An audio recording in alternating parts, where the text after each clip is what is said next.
Hi, I'm Danica Tormohlen with Trade Show News Network, and I'm at Cvent Connect here in Nashville at Music City Center. And I'm joined by Rachel Andrews. Hi, Rachel. Hi, I'm so happy to be here with you. Yes, so it's been a great event so far. What are some standout moments for you Oh so my far? gosh. Thank first of all, thank you for having me. I always love seeing you at shows and obviously what I do is I run events for Cvent. So it's no pressure to run events for the events industry. So that's always just like a heightened sense of a little bit of stress for us. But it's like a very much a passion of mine to just make sure we're like elevating and showing the world what events can do as part of like our brand. But I have to say, like this Event Connect is probably I was saying I don't really know another career moment that I've had that has been this epic. Like it's got to be top two career days for me was yesterday. We did a full rebrand of Cvent, did a full flip on site, and then we shut down Broadway in Nashville. I was like, this is I don't know how else I could top a day like this in your career. Like when we IPO'd twice, like those were up there, being there, but this like was amazing. Unbelievable. Yeah, I was just talking to Reggie right before he came on the podcast. So nice.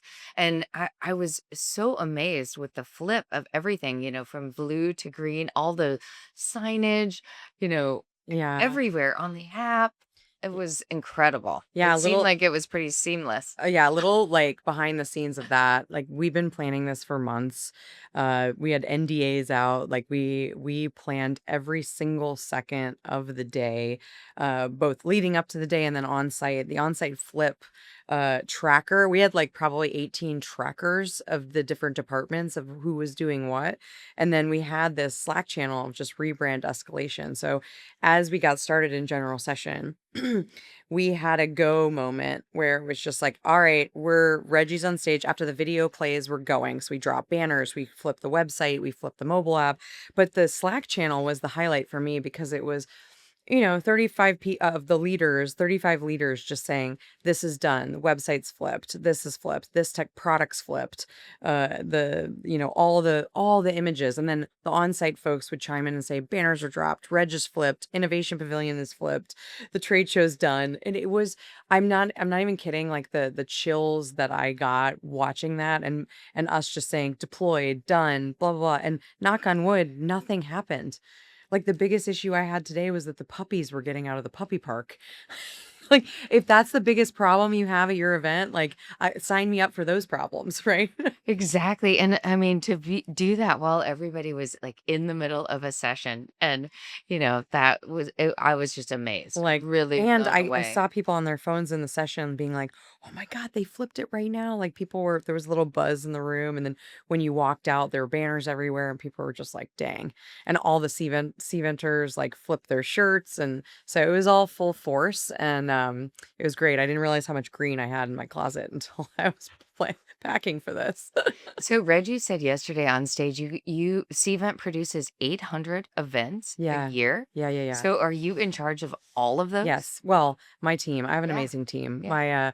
I have a global team. We're in obviously North America, London, India.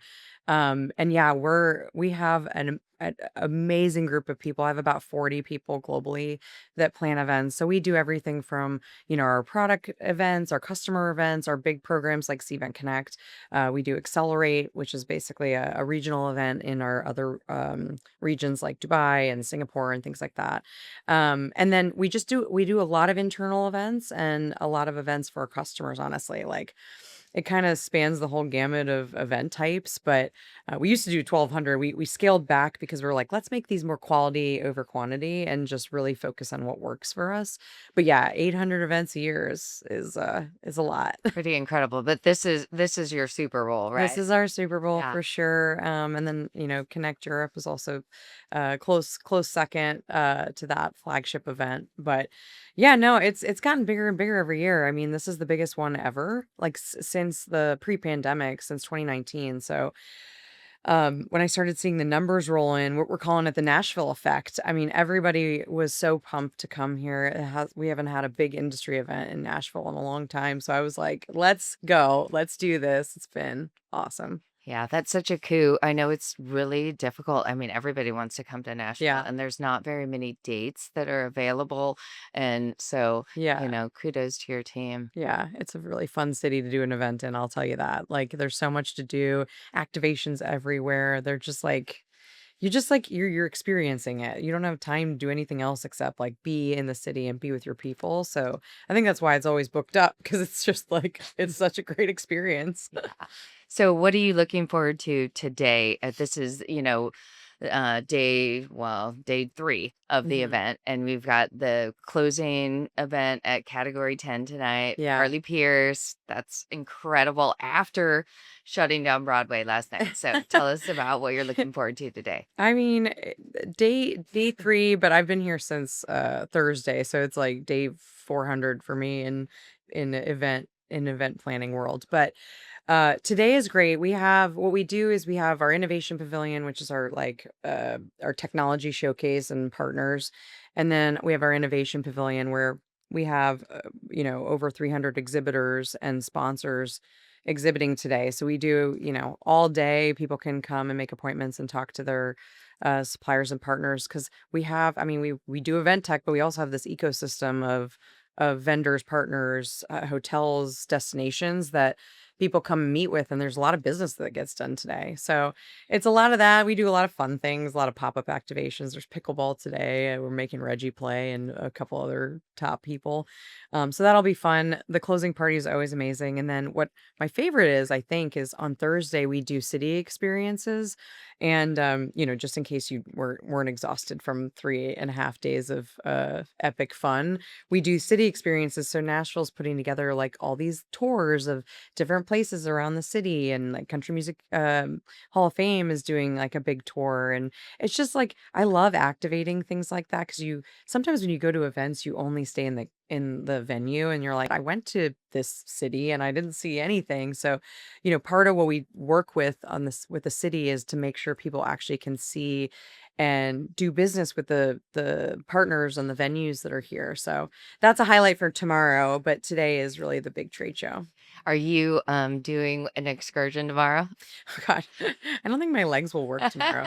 No, they're all sold out. Yeah, they are. They're all sold out, but my excursion will probably be to the spa. That sounds fabulous Yeah. and probably well deserved. Yeah, very much so. I'm like, I need a foot massage or 800 naps. I don't know. Well, so for this audience, it is really critical to like get out in the city and experience. I mean, Reggie talked about this yesterday on stage, the presence, right? Like being in person and the fact that in-person events are just, you know, in the age of AI that it's just going to be more and more important. Yeah, you know what? I think I did a session on AI. I've been talking a lot about what we're doing on our team, and we're going to be rolling out a case study of how we're building it foundationally. For me, I know there's a lot of trust issues, and then there's a lot of questions about will it take my job, and I'm like, please take some of my job because some of it's so administrative. Like I don't want to do the administrative things. So I think the way we're embracing it is taking the stuff that we don't want to do, like data entry, research, like copywriting, and turning that into an engine and building in the foundational pieces of that to help us save hours, and then redeploying our time to do more strategy. I think the problem right now is that because we're in build mode, we're in the foundation mode, it's taking more time. So like everyone's saying AI is going to save you all this time. It's not saving us time right now because we haven't built up the playbooks and the foundation, and that's a work in progress. But I tell the team like, let's build it, and then we will save time. Like if you do the work now, it will be worth it later. And so that's a huge part for me.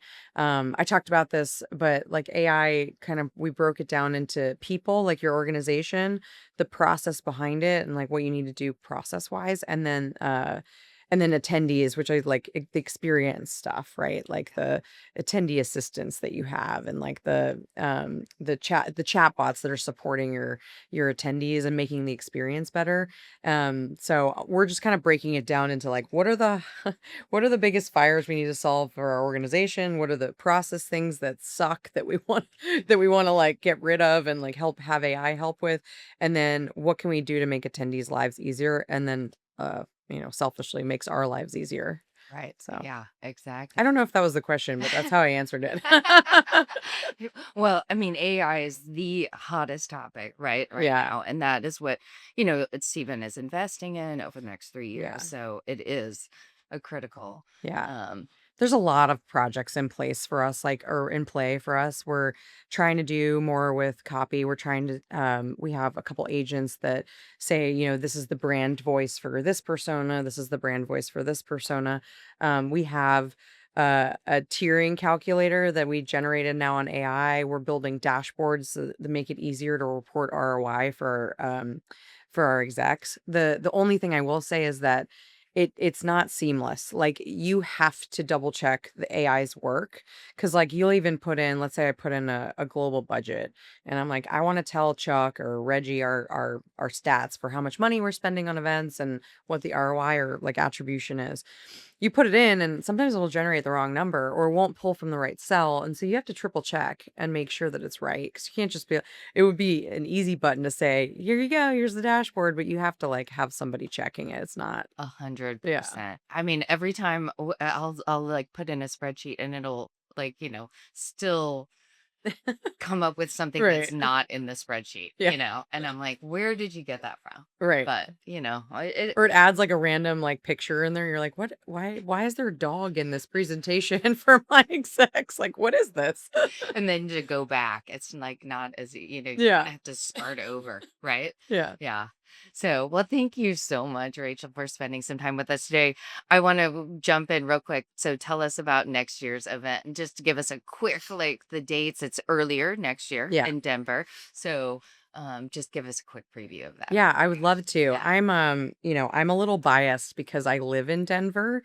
It's funny, people are like, "Did you bring Cvent Connect to Denver because you live there?" And I'm like, "Hell yeah."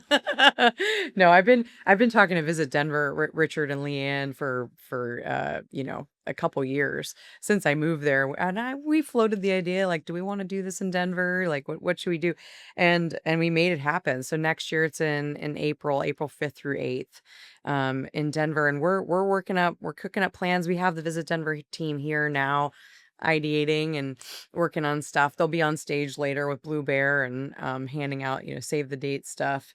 So yeah, no, I mean, we're working on it. We're still actually working through the evening events and where they're going to be, but Mile High City is a city of exploration, going out into the mountains. It's a very active city, so we're gonna try to work that in. It's a music city as well. Like, there's a lot of music and there's a lot of great restaurants and bars. So there's tons of stuff. I mean, we don't have the full agenda yet, but yeah, it'll be a similar format to this year, but just in the Mile High City. Yeah, that's so exciting. I haven't been to an industry event in Denver for I can't remember. Yeah. So it's really great that you're going to places that, not every industry event is also at. Yeah, yeah. No, we opened it up to the industry. Of course, we were in Vegas for 10 years, and then we're starting to venture out to go to new cities. But what we try to do is showcase when something we work with our destinations to say, is something new? Do you want to showcase? Do you want to bring it here? And they've been really great about raising their hand saying, yes, we want to have,